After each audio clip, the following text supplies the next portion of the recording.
I'm so afraid I'm going to run out of time, Zoe. Time feels very precious and life feels very fragile to me most of the time.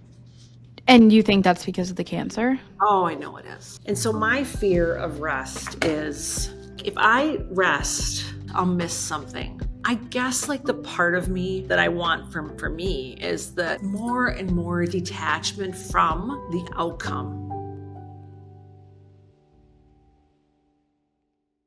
Hey, I thought I would pull a card. Okay. Remember last Christmas in my box to you guys, I did this deck. This Yes. still is my favorite deck. I love it.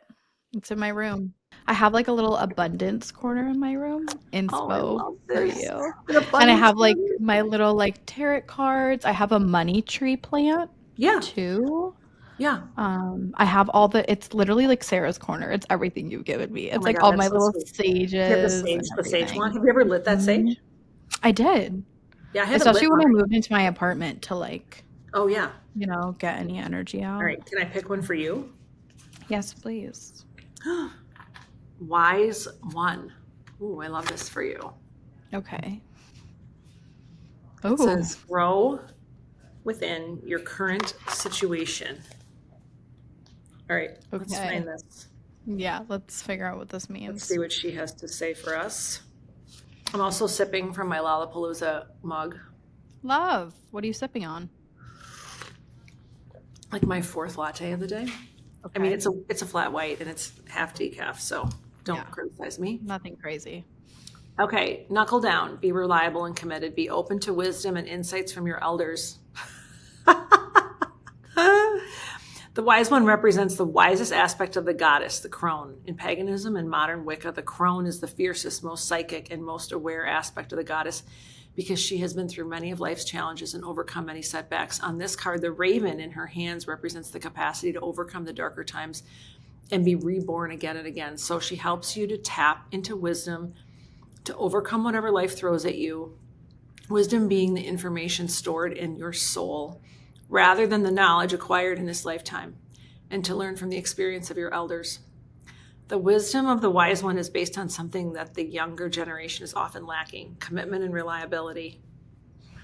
This is kind of fun for us today, isn't it? When this card appears, you're being guided to continue working on your growth and expansion within your current situation. Be committed to your tasks and projects. It can be very easy to get bored and overwhelmed, but persevere. You're being reminded of how it feels to be let down and to experience unreliability. And that is not who you were born to be. So keep working on what you're working on because it's going to be extremely beneficial for you in the long run. Okay. Wow. I'm going to ponder on that. I'll send you a picture of it. I feel like I'm pretty good at like being receptive towards my Oh, you really are. wise elders. Well, Not no, even elders. well, this card is inviting you to tune into that part of yourself. Okay. Yeah, that's sort Oh, of I like that. that. There's that wisdom in you, Yeah. that connection to ancestors.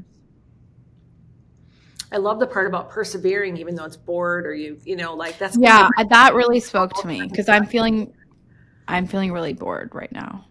It's you're ready to be done. Yeah. I mean, really. Okay, here's one for me. Okay, now you. See beyond your current situation. Okay, this is interesting. Oh. You're supposed to grow within yours. They're like, move on. And I need to see beyond mine. Huh. Look beyond your current situation, raise your vibration, and focus on love. Most, if not all, traditions have a seer in some shape or form. Seers are the intelligent and intuitive beings who serve as direct channels for information on what's occurring now and what's about to unfold. Their energy is about predicting your future for you, but also showing you how your intentions are creating it. A true seer will help you see that your intentions can change, therefore so can your future. The message of this card is to let the clairvoyant within you rise up so that you can see the way forward yourself with your spiritual eyes. Clairvoyance isn't just about predicting the future, it's about being able to see clearly enough to create your best future. You're being encouraged by your ancestral guides and angels to see beyond what you think is happening now. Don't allow your ego or doubts to play games with you. Instead of seeing yourself as stuck or lost, know you're in an energetic holding space while the universe recalibrates a path that is more favorable for you. Angels of light are upgrading your energy so that your experiences can be more enjoyable. You are moving towards something extremely uplifting and enlightening. So stay calm and keep your eyes on the prize. That's like so perfect for what we're talking about today. So I have a question for you. I was thinking about this in the shower, where all brilliant ideas come to me. Not always. Tell me about what you were taught, learned, picked up by osmosis about rest. I've been thinking about this a lot Okay. because we were obviously both not feeling well. And you like, I need to find this text because I think I literally screenshotted it from you because it was about rest. And It was one from me? yeah, it was one from you. Okay. And I think you like weren't even like thinking about it, but it was very impactful. I don't think I was taught this, but I think just like the nature of my household was like there is no such thing as rest. First of all, my mom always had the rule you're not allowed to be mostly like in your bedroom or in bed during the day. Like once you're up for the day. There's no going back to bed. And even at night, like it wasn't even like go to bed early. It was sit on the couch until you're ready to get into bed to be sleepy enough to sleep. So I kind of had that. And yeah, I just think, and I think I adopted this myself too, like even in high school was just, because I used to work shifts at EAC like until 9 p.m. when I was like a senior, and then I would work out afterwards. Oh, wow. And I wouldn't go to bed till like 11 p.m., maybe midnight. And I was like in high school, I mean, granted, this is probably why I have such bad like cortisol stress issues, but I just think my idea of like, there's always something I could be doing, so why would I rest? Like rest is kind of like a waste of time, you know? And I know it's not, but like that's how I genuinely thought about it. And that not that it made you weak, but it was this way of showing that you're not showing up in some way. So that's I think what I've always thought about it. It's starting to change a little bit, but even now, like I feel I have a lot of guilt around rest and like shame. Like even if I'm like looking at my phone on TikTok, I'm like, you're resting or you're sitting down. Like at least be walking or at least be standing. Like be active somehow, you know? My mom that too. You've always got to be moving. If you're not moving, you're not doing it right. That's like her thing. So that's a lot. Yeah. And you said, I don't know if I was taught it, but then as you went on to talk about it, you were taught it. Because what we see, it's not so much what we're told, it's what we see. I know. Right? And that's such important modeling. Yeah. And I think my friends too, like, you know, when you're a kid, like you're in sports and stuff, like you're not supposed to be like resting, I guess. Yeah, I was going to ask you about your peers. Do you feel like that it's interesting, similar to them, or do you feel like you're similar to them in the way you think about what you were taught, learned? I think I totally am similar. Like I surround myself with people who kind of have that same mindset, and it's interesting, and I don't like this with myself. I'm trying to change it, but I think I judge people like if they tell me they're like resting. Like if it's the middle of the day and it's like 1 p.m. and like let's say a friend is like, "Oh, I'm taking a nap." And I'm like, "Oh, that too. Never allowed to take naps growing up." Like past that stage. Naps are not a thing. Yeah. And so I'm like, "Oh, you're taking a nap? Like your day's not done. Like kind of what are you doing?" That sort of thing. And I don't like that, but I'm definitely judgmental of that. And like that's when like when I think of like guys, like if I one time I was like talking to a guy and he told me he was like done with his day and it was like noon. I'm like, what do you mean? Get out of bed, like go do something, you know? So I don't think I have a good opinion or mindset around rest. I feel like you're similar, or you used to be. I am very similar. And I don't know that I really changed much. I'd like to think so. So I grew up in this very much like you are what you do, produce, prove, show, demonstrate. and like stay busy. We were very, very busy, and there was always a lot to do. I mean, huge garden to always be like weeding, picking rocks, like harvesting, whatever.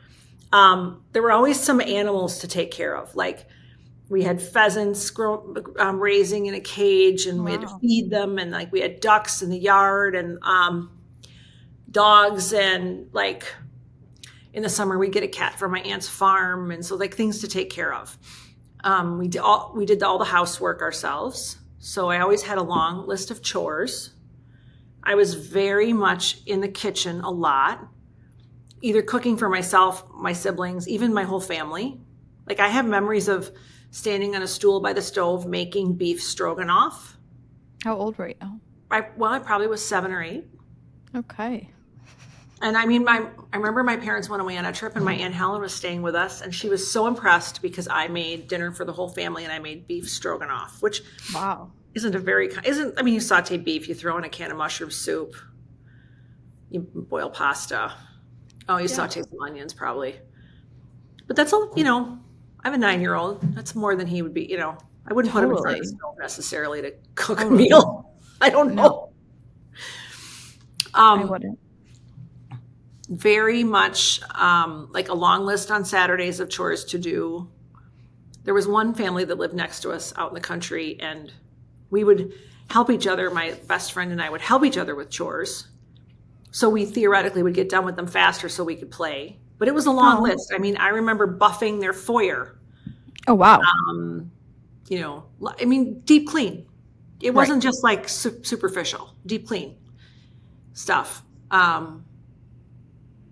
And I don't ever remember complaining about it. It wouldn't have done any good. And then in the summers, I always had a summer job. It was a full-time job. I went to work with my dad when he went to work. Mm-hmm. I was 11, I think, the first summer I started working. We went to church first, 6:30 mass. We'd be in the office at 7. Oh my God. I'd go home with him for lunch. He always came home for lunch. And then I would go back to work with him, and then I would leave when he was done with his day. Wow. I told my mom this the other day, and it was kind of funny because I said to her, there would be some days when like they wouldn't have work for me, and so I'd either come home at noon and then I wouldn't go back, or there were Saturdays. I remember wanting to watch TV, but we couldn't be caught watching TV during the day. Mm-hmm. So I would grab the vacuum cleaner. There was a long hallway from the garage door to the family room. I would grab the vacuum cleaner. I would put it next to the end of the couch. I would plug it in. I would sit next to it with my hand on the vacuum cleaner. And I think we had a remote control for the TV then. That's how old I am, right? And I would listen for the door. Oh my so God, I could turn off the TV and turn on the vacuum cleaner. I love that. I mean, that's totally something I would do. Point? You're like this watching, That's hilarious. My dad Did you ever get caught? No. I was, and the only thing you could do kind of to like get off the hook was reading. My dad wouldn't bother you if you were reading. Okay. So that could be entertaining. Read a lot. My sister read a lot more than I did. But I mean, he woke us up early on Saturday mornings to wash all the cars. He'd line them all up in the driveway. We had a van that we didn't use a lot. Mm-hmm. And we washed it every week. He washed his car so much that he washed the detailing right off of it. He had a little thin stripe. It was green and gold for the Green Bay Packers. And he actually washed it off the car. It's probably why you're such an avid car washer. I know. I like my cars clean. I like my garage clean. We clean the garage a lot. It was just it was work. You always had something to do. Yeah. And if I was done with chores, he'd often drop me off at my aunt's house and I would help my cousin with her chores, or I'd be dropped at my grandma's house and we would help my grandma with her baking. Yeah, I mean, that's intense. I never did that much physical labor. That's physical Yeah, we did a lot of physical stuff. I mean, mowing the lawn was a big project, and it involved the riding lawnmower, the push mower, the weed whacker, the Did you like it? I think it was in my best interest not to think too hard about whether I liked it or not. Okay. I liked being praised for being productive. Okay. I liked the props I got for being useful. I liked making him happy, and I saw how happy he was when a project was done well.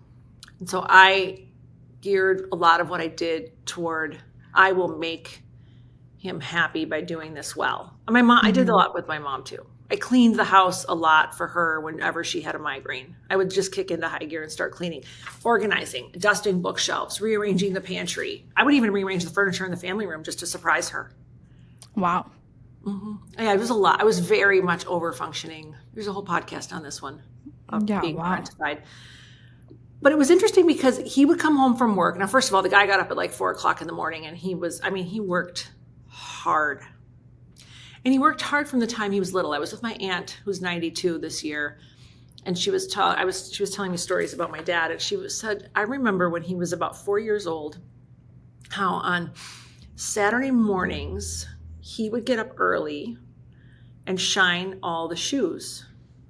So his brothers were much older than him, and were all working full time, driving fuel oil trucks with my grandpa. And they would line up their shoes in the front, by the front door. And I know this house, and I can imagine where the shoes were, because that house was in, my dad was born there, and then my aunt raised her family there. I had piano lessons there. I can visualize this. And he shined all the shoes. And he said to me, your father was so good at shining shoes. He knew how to shine a shoe. But he was little. Yeah, that's tiny. So he grew up working, shining shoes, cracking hickory nuts, digging fence post holes, painting fences, digging trenches, anything like little kids could do. Little.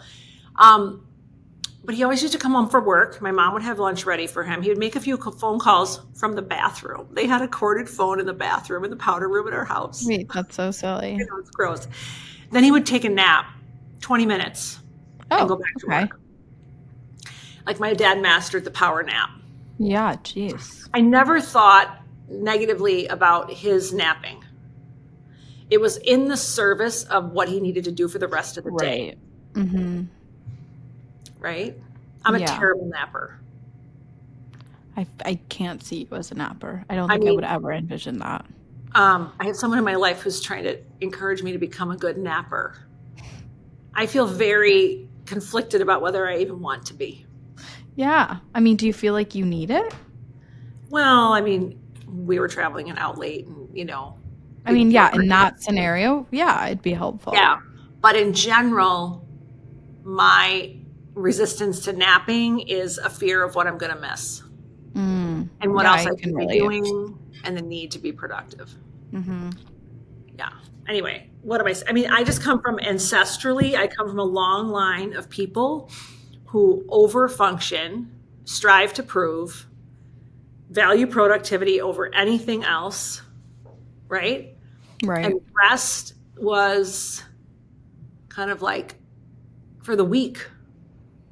I totally get that. The thing is, though, I think about, especially as I'm entering this era of my life where I'm supposed to be, grinding and, building my future, whatever it is. I'm like, why would I teach myself to rest, though? Do you know what I'm saying? I should be utilizing that mindset to propel myself forward. And there's, this fear of, okay, if I teach myself that rest and recovery is important, am I then going to take that too far? Because I've told you before, I'm a very all or nothing person. It's hard for me to have this middle ground. So if I teach myself rest and recovery, okay, I'm going to go the opposite end. And then here I am losing all this drive, I guess, Yeah. Will you lose it is the question. If I allow myself to rest, will I lose my ability to grind? Is what you're saying, really. Yeah. It's it is the all or none. Yeah. Well, we've had this interesting month that prompted the idea for this conversation. First of all, I just want to call out that I think it's really fascinating that there are all these years between us and generations, and theoretically, your generation is sort of, and I've seen this, they're sort of lazy, entitled, they don't want to work hard, overvalue themselves, right? Yeah. And you and I couldn't be more similar in how we think about this. Yeah. Okay. So I just think the generalizations are so useless. Totally. I also think in terms of my generation, that might be a majority of people, but I also think it's there are also a majority of people that are the opposite, you know? Yeah. Yeah. Sorry. It's interesting though. My allergies are really No, still it's okay. in here. I don't know if it's a majority. I don't know what it is, but I do think there's an interesting conversation happening right now in the sort of wellness space around rest, importance of it, its value, what happens when we rest. I mean, certainly there's a whole bunch of stuff about sleep that has come online about, Totally. Really isn't good for us to sleep 4 hours. Yeah. I'm like just coming to that. I'm like in that era of my life where I'm actually trying to get good sleep. I see that for me, like good sleep is like gateway for all the good things. Yeah. And the last month, my sleep has been really messed up. And so I've seen the toll it's taken. But anyway, let's pause with, and I just want to kind of set the stage for why we wanted to talk about this. So I elected to have some surgery, and I did not elect to have a staph and MRSA infection. Oh my God. Which went undetected for a few days and knocked me literally on my ass. God, I was so sick. And I mean, the recovery was challenging, but it was just derailed by this infection, and it took over my body, and I had to rest. Yeah. And at the same really time, forced to. You got pneumonia. Yes. And I didn't know for a while there too. I went a whole week without knowing. So, yeah. And I was kind of coming out of the infection as you were going into the pneumonia. And so it was very weirdly like synchronous. Yeah, like, it was. And we were having all these conversations, and I was saying, you were like, so my big fear in having this surgery was I'm not going to be able to go to the gym for 3 weeks, and I'm going to lose all my gains. You know how I'm like, so it's so important to me, like the muscle I've built, my fitness level, Totally. The muscle definition I certainly love. My capacity to lift really heavy. But I thought, okay, in 3 weeks, I'll be back. Boom, crushing it. And that was not the case. No. I also, like, I mean, you couldn't even get off the couch. I could not get off the couch. I would get to the top of the stairs. I'd have to sit down. I was so winded and lightheaded, I thought I was going to pass out. It's been 30 years since I felt like this. And the last time I had cancer was really, really scary for me because it triggered all kinds of things. Yeah, I'm sure. I hadn't thought about in a long time. That vulnerability, all that stuff. Right. Well, staph infection is like intense. It was intense. Yeah, like I like, you know, that's something you hear in the news. I don't think I've ever heard of like someone personally like having like a 1 or 2% chance. And the antibiotics they give you for it are, I mean, I hadn't taken an antibiotic in 10 years since I had like a piercing that got infected, and I didn't want to take it out, so I took an antibiotic. I mean, my body was like wrecked by this thing. I'm sure. Like it was a bit of a fog. But then at the same time, you got pneumonia, and you were saying the same things. I know. And you were really good about having feedback. Well, talk about a little bit of what was going on. Kind of like, well, because again, like I'm in college, I got things to do, I got classes to go to. This was also like an intense time with the honors thesis, you know? There's just a lot on my mind. And also like the workouts, like that is a way for me to control my life. So if I'm not feeling well, you control your life. Like my in a probably a sometimes toxic way, which at least I'm aware, the way that I eat and I move is like something I know I can always be in control of. So I use that to my advantage. Yeah. And I will like, if I miss a workout, I'll probably feel guilty about it. I'm working on it, but like that is kind of my mindset still around it. So the fact that I physically like, and I also, I'm sure you can relate. It's like I've never been not able to like at least move a little bit. Like a 5-minute walk. I was skipping classes every single day because a 5-minute walk to class was like exhausting. Right. And I was just like mad at myself that I couldn't move and that I couldn't breathe well and that I was coughing all the time. Like there was no sort of like, okay, my body's healed. There was no sort of like empathy or sympathy towards myself whatsoever. So I reached out to you and I was like, this like sucks. I need to do things. I need to pull up this text that you sent me because I Okay. literally like I still remember it. I mean, but you tell your perspective. I feel like you were the same. Like you were upset at yourself that you couldn't move and it's all you wanted to do. Pissed off and angry, Yeah. regretting. Yeah. Yeah. Like you went through that whole should I have even done this? But Yeah, but I had done it. There it was. Okay, wait. I found it. It was a voice memo. Can you play it? I didn't save it, but I screenshotted the transcription. You can read it. You used to say, I used to think that if you couldn't do it at 100%, it wasn't worth doing it all. So here's my message for you today. Your body needs gentle movement. It'll help move all this inflammation and this lymph, all the stuff. And it'll help with your gut. It'll help you rebound, but anything more than gentle movement is just going to be too taxing because your body needs to emphasize the healing part, so you have no choice. You got to do the gentle stuff because that's what you need to do. And then when it's time to do the big stuff, you're going to crush it because that's who you are. And I think you're doing such a great job of being the best you can possibly be. And I remember I said that because it was the day I found out I had pneumonia. And I was like, oh my God, this is going to be week 2 of me not working out. And I was like so upset. Mm-hmm. And you sent me that. And I was like, oh my God, wow. Like I took like a step back and I was like, you know what? I just got to accept it. So I did. The only reason I knew to say that to you is because I had to do it myself. I know. I mean, there was a day when all I could do is get on like my hands and knees and do a gentle cat cow, and I swear to God, my spine was moving like two degrees, and it was killing. It was hurting. It was like, but my lower back was just like dying from not being able to move and laying down so much. Right. And I'm like, all right, this might be all I do today. Or I'd put my legs in these Normatec recovery boots that I have, hoping it could substitute for the walk I couldn't take. Yeah. Right? They're like, you should go for a walk. I'm like, I can't go up the stairs. Yeah, literally. There was a day I couldn't put my foot on the floor and put any weight on it because the infection was like so bad in my hip. It's insane. Yeah, I think it's interesting that you and I had to both encourage each other so much in doing things that are actually probably quite intuitive, right? Yeah. Like our bodies were very clearly saying, hey, hi, yeah, no. Totally. And our minds were just like trying to overrule it.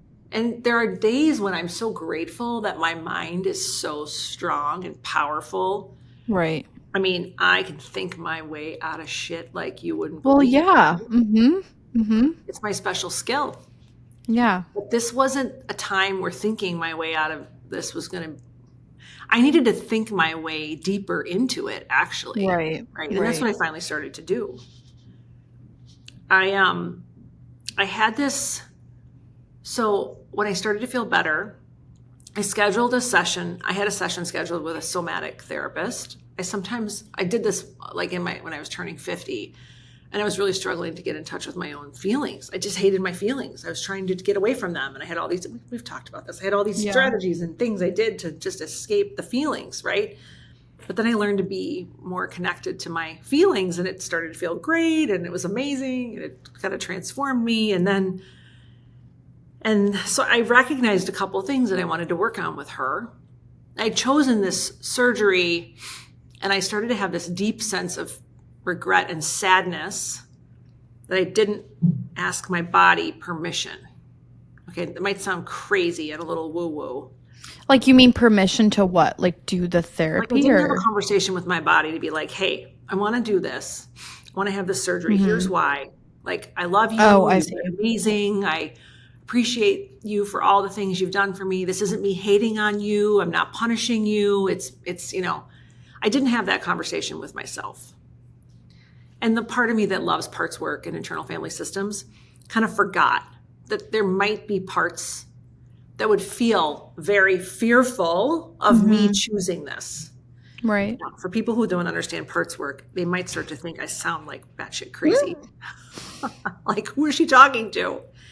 But I Yourself. really have this relationship with all these parts of me, the Yeah. controller parts, the hypervigilant parts, the fearful parts, the joyful parts. And I try to stay in connection with them. But I made this choice from a very heady place, and I didn't check in.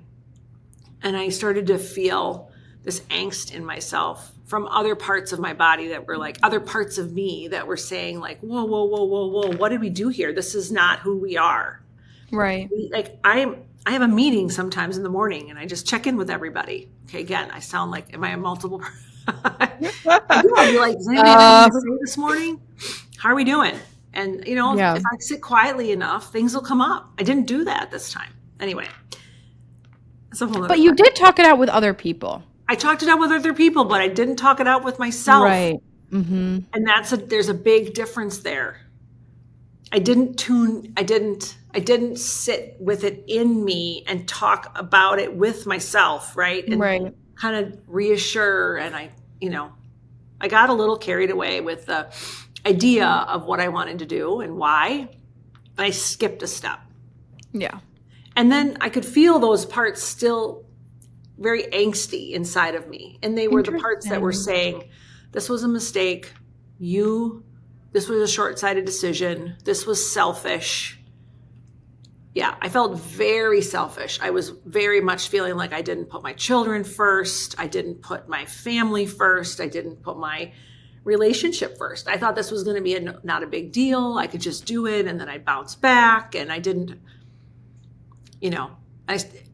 so I scheduled this session with a woman who does somatic work. I thought this could be really helpful because what I really wanted to do was like make amends with my body. Mm-hmm. I knew it could be really helpful. Yeah. And I had these like two powerful awarenesses in this session. And we were just like doing some gentle movement and some tapping and some just like, she was inviting me to kind of like go deeper and breathe and move and, all the things that a somatic practitioner would do. Right. And at one point she asked me sort of like what I was feeling. And I just had this sense of this overwhelming sadness. Oh. But I recognized it wasn't mine.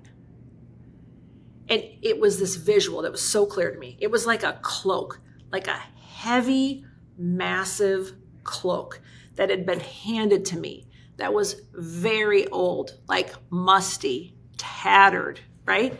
And someone had given it to me and told me to hang on to it. And I had to guard it, like as if my life depended on it. And it was my job to take care of it, to wear it, to protect it, to own it. It was like ancestral sadness. I felt like this cloak had been my great, great, great, great, great, great grandmother's, and it had been handed down. And I almost had a visual of it being my mother's and her giving it to me and me taking it at a very young age and saying like, I will take your sadness. I will hold your sadness. You know how we talked about like if I work hard enough, I'll make you happy? Yeah, totally. I will hold your sadness and then you won't have to hold it alone and then you won't be as sad. I'll be sad for you so you don't have to be sad. What do you think this sadness was about? I don't know.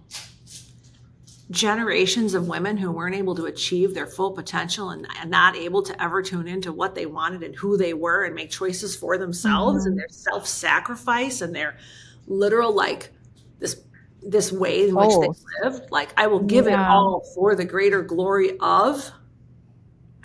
But I took it. It was so cool because as I let go of the cloak in this session, I realized underneath it was like this crazy, joyful, optimistic, hopeful, almost like little girl. And this is the image I have. So cute. I don't know if you can see it. Can you see it? It's so sweet. Yeah. Like, look at me. I know. Like, seriously. You're teasing. I'm like, I got this. Like this sense, that little 3-year-old chest puffed out, like I found her. That's so sweet. And she wasn't mad at me at all. She was super happy. Oh. And then I had another moment in this session that was really powerful because we were like still doing more work, and she was like, "What are you feeling?" And I'm like, I wanted to talk about sort of the shame I felt in choosing this. Like it's funny. I mean, very few women talk about choosing plastic surgery and what they, right? They disappear and they come And back. they come back. And Every Kardashian ever. why wouldn't we just say it? Yeah. Like my boobs were saggy. I decided to lift them because I just was sick of them being saggy. Yeah. And I'm Yeah. just like, I want to feel different in my body, Literally. Mm-hmm. And the shame. And she was like, well, where do you feel the shame? Now, I'm really good at being able to tell you that. I would say it's in my hips, it's in my lower back, it's in my chest, it's in my neck. I couldn't find it. I couldn't find the shame. And I realized it was just in my head. And all of a sudden I realized I didn't have to think. I didn't have to think it. Yeah. Like I didn't have to. It wasn't a feeling. It was a thought. Right. But it was a continuous thought. Like It was learned. It was it was a limiting belief. Like the shame we've been told to feel about our physical desires, to be something, feel something, want something. And it was such a powerful moment of being able to I don't have to wait. You're like, actually, I don't have to feel this way. Yeah. This is not true. I don't have to feel this way. I don't have to believe it. Mm-hmm. Anyway, this was that was I only remember the first part. I don't remember both of those. Or I remember you telling me there was some ancestral, but the cloak, that's intense. It was powerful. Yeah. But here's the cool thing about this, and I'm going to bring it back, and it was a long story. Had I not rested, I wouldn't have had this moment at all. And these two awarenesses didn't have anything to do with the surgery or the infection. They were me. I was carrying them in all parts of my life.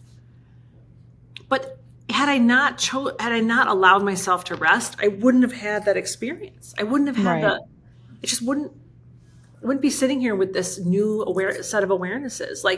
So for me, there's this sense of the value in the pause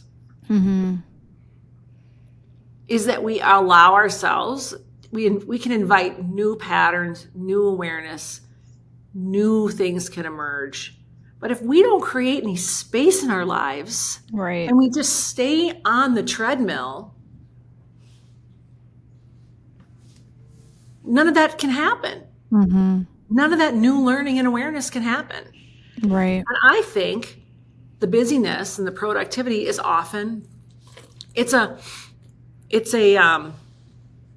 my God, I'm blanking on the word, Zoe.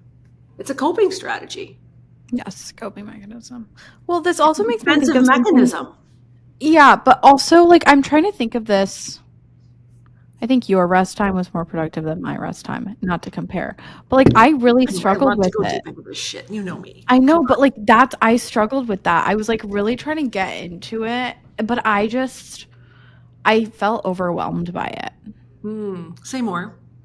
I've told you this before. I don't do well with silence of things, I kind of avoid listening to myself or talking to myself. So during this rest time when I was in bed in the middle of the day, which never happens, I was going on my phone or going on my computer. Sarah, I would literally look at the same screen for maybe 30 minutes. It was just the idea of having to sit still with something, I couldn't do. So I'm thinking of for another person, when we're talking about the pause, it's okay, yeah, you take the pause, but then it's how do you actually get something from the pause? Right. That's a great point. Yeah, when you decide I struggled with that. How do you allow yourself to benefit from it? Yeah, because resting is one thing. Okay, let me rest and again scroll on my phone for hours and then feel shitty about myself. Right. But the rest, I did get something from it, and part of it was because I talked to you about it, was learning how to rest and learning how to recover. But I think there was an opportunity for me to get something more from it, but I didn't because I was uncomfortable with it. Yeah. Well, okay, so I want to say two things. One, you did get something from it. You learned that you were uncomfortable with it. and there's something still to Yeah. learn. Okay. Okay. Okay. So I think there's value there. Like Okay. you tried it. It wasn't easy. You see the areas where you struggled, and there's some awareness now of like, I want to do this. I want to do this differently. I want to be Right. able to, like, I remember being in my 20s and trying to rest and like trying to take time. I used to do these like 8-day silent retreats at a Benedictine Still monastery. insane to me. Yeah. Okay. And I would be judging myself the whole time because I wasn't doing it right. Yeah. Okay. And my mind was like so busy. And I was supposed to be in this like meditative state where I all became quiet and Right. then, and it never happened. And then I would be like all frustrated with myself. I mean, so my second point is, the point of rest is just to let it be what it is. Yeah, maybe I'm overanalyzing. Yeah, well, you are. I mean, you and I are both so good at overthinking. Yeah. We have it's a special skill of ours. I know, literally. I mean, I'm like superhuman overthinker. It could be a blessing and a curse. Ultimately, would my rest have been valuable if I didn't have those two big insights I just shared with you? Yeah. But in my mind, it was even more valuable because I had those two big insights, right? Mm-hmm. It's the same. Yeah. It's the flip of the coin, Zoe. It's the same thing. You're saying I wasn't really good at it and I stared at the screen and I was judging myself and this and that. And I'm saying, well, my rest was really valuable because I had these two big epiphanies and now I can say it was worth it. It's the same freaking thing. It's this need for things to always have this other layer of value. I know. Okay. Yeah. It's just like I'm trying to make rest productive. We both were. Yeah. Yeah. And, I was like, well, I got a lot of good couch time with my kids. And, I learned that I can be away from the gym for almost a month and I can still go back. And this morning I was looking at my arms and I even said to my trainer, I was like, hey, I don't think I really actually lost that much muscle. I mean, my arms look pretty great today, Yeah. I mean, there's always that need. And I guess like the part of me that I want for me is that the like more and more detachment from the outcome and letting things be more and more just what they are. I mean, I want that for myself. Like it can just be. I think there is a part of me, and I know it still is so powerful. Actually, I feel kind of emotional just coming up to this awareness. I'm so afraid I'm going to run out of time, Zoe. Yeah, like time feels very precious and life feels very fragile to me most of the time. And you think that's because of the cancer? Oh, I know it is. Yeah. I don't know anybody else my age who worries as much as I do about running out of time. Okay. And so my fear of rest is like if I rest, then I'll miss something. Like I lost a month. Yeah, like I'm trying to, what did you feel like you lost during that time? Like if you were to really like think about it. Well, in real life, I didn't lose a thing, right? What was I going to do during that month? I don't know.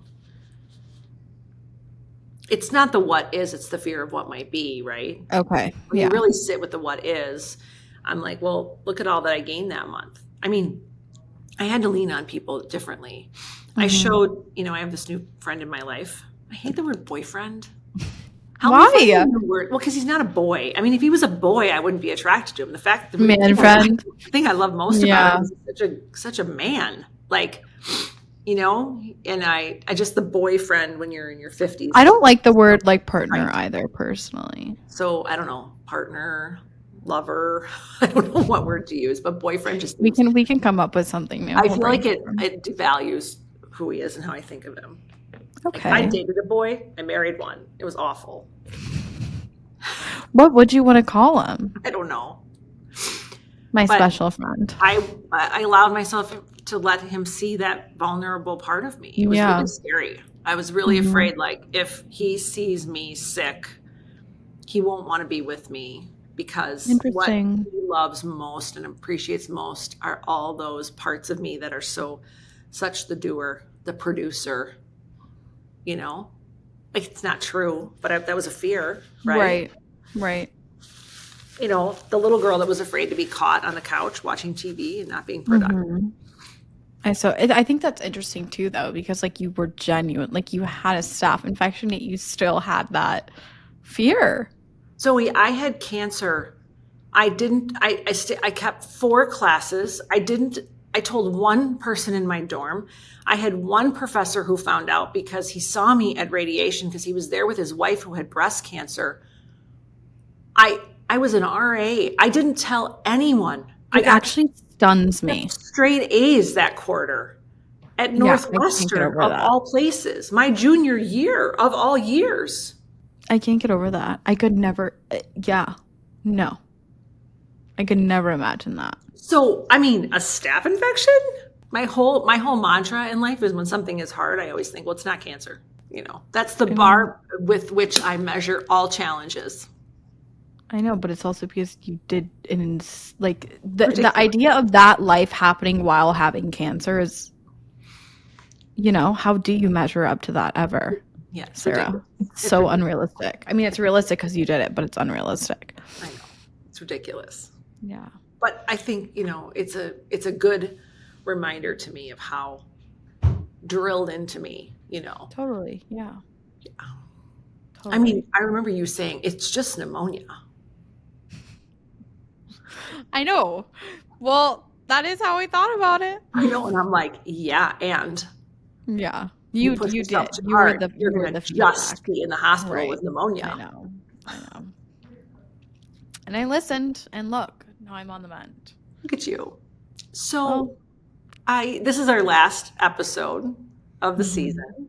We're gonna pause. We're gonna take a little pause with Wholey Schmidt and regroup and think about what season 4 looks like. I decided this would be our last episode before I had the surgery and before I knew I would get a pause. So it was I know. Wow. I didn't it was think about that. kind of serendipitous. Mm-hmm.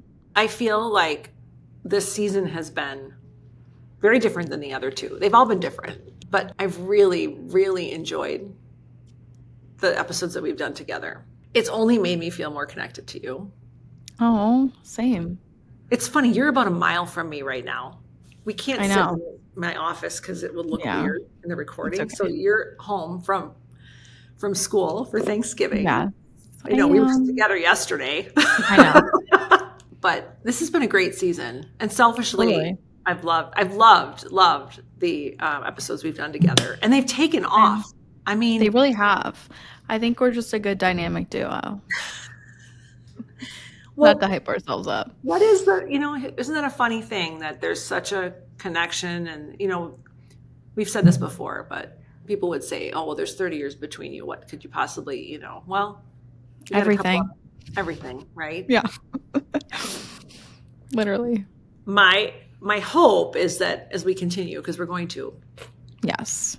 is that we get a conversation going in this community that's forming.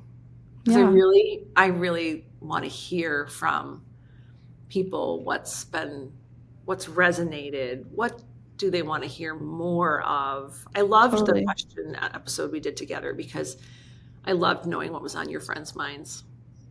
That was really fun.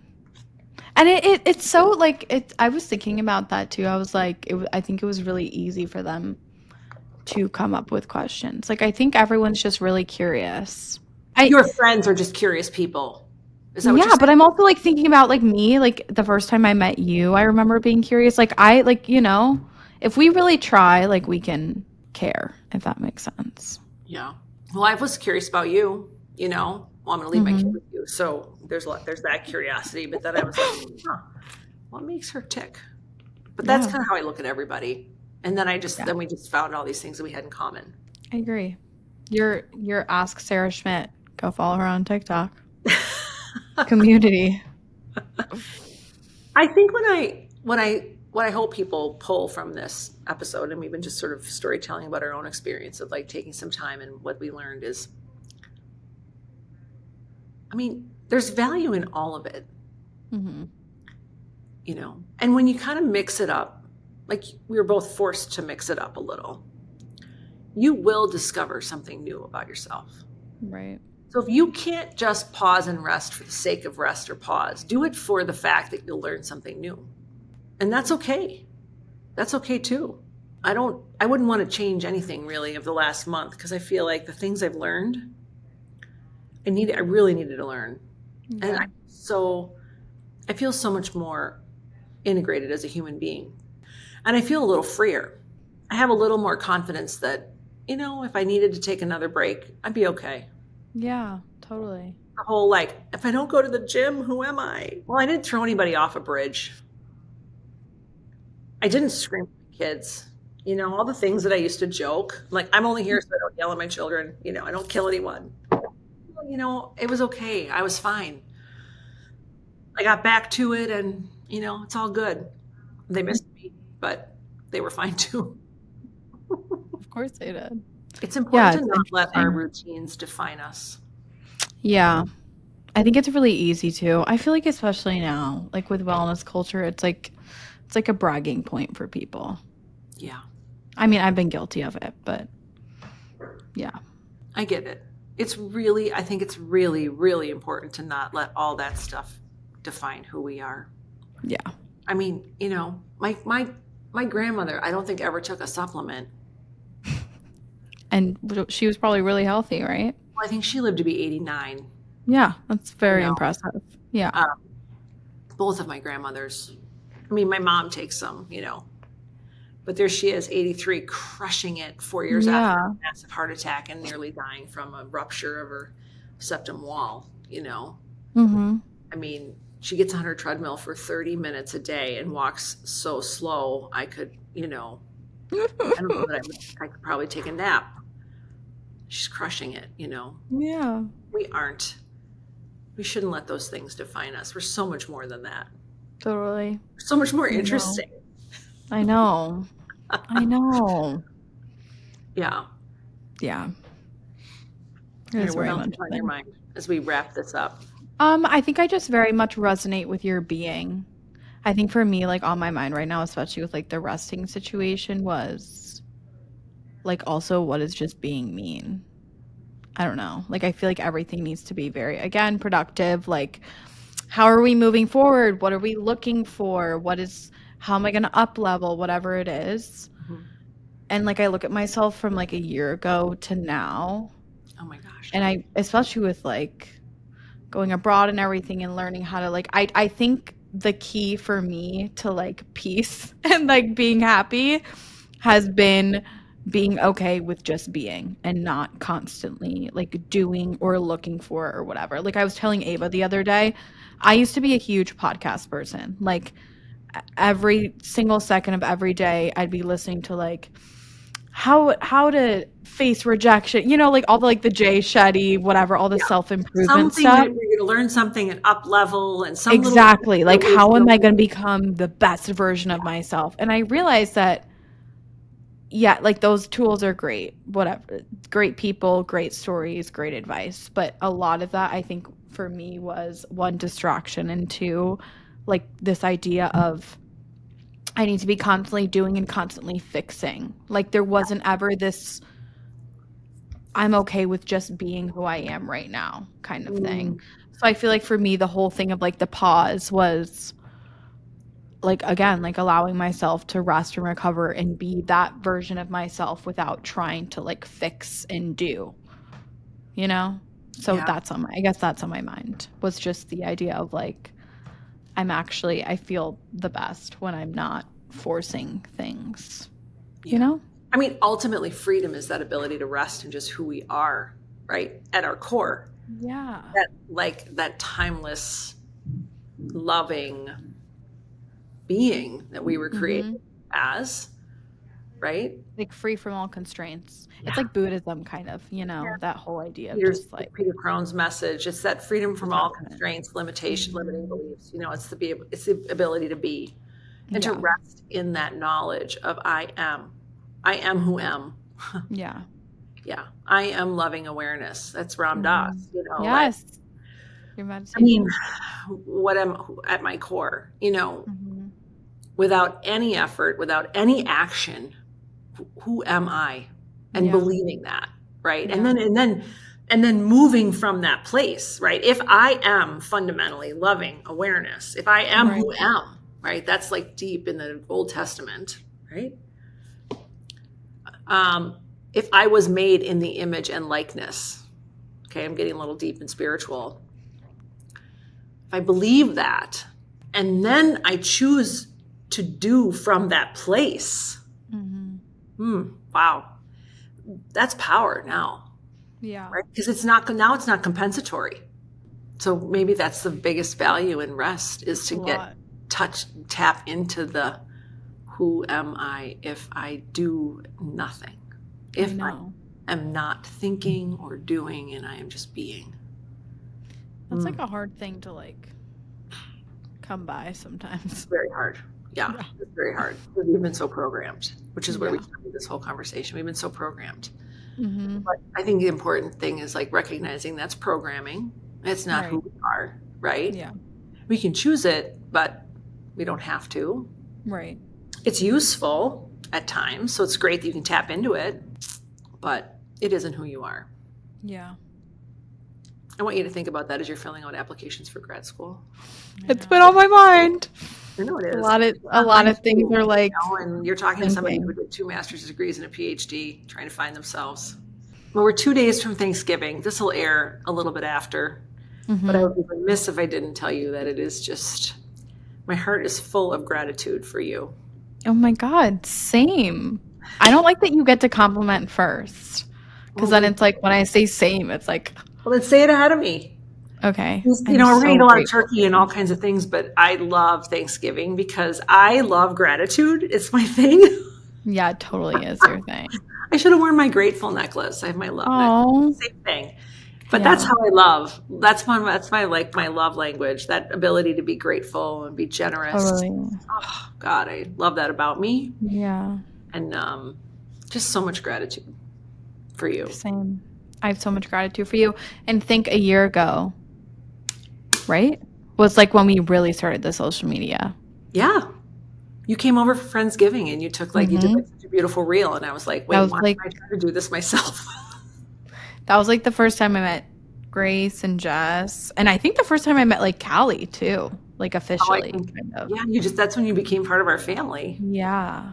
Oh, I love that. So grateful. Well, there's always room at my table. Oh, thanks. All right, you. So here's to season 3. Yes. Yeah. Great season. Thank you for letting me be a part of it. I loved it. Thank you for saying yes. And can't wait for season 4. I can't wait. It's going to be great. This is just the beginning. We're just beginning. All right, you.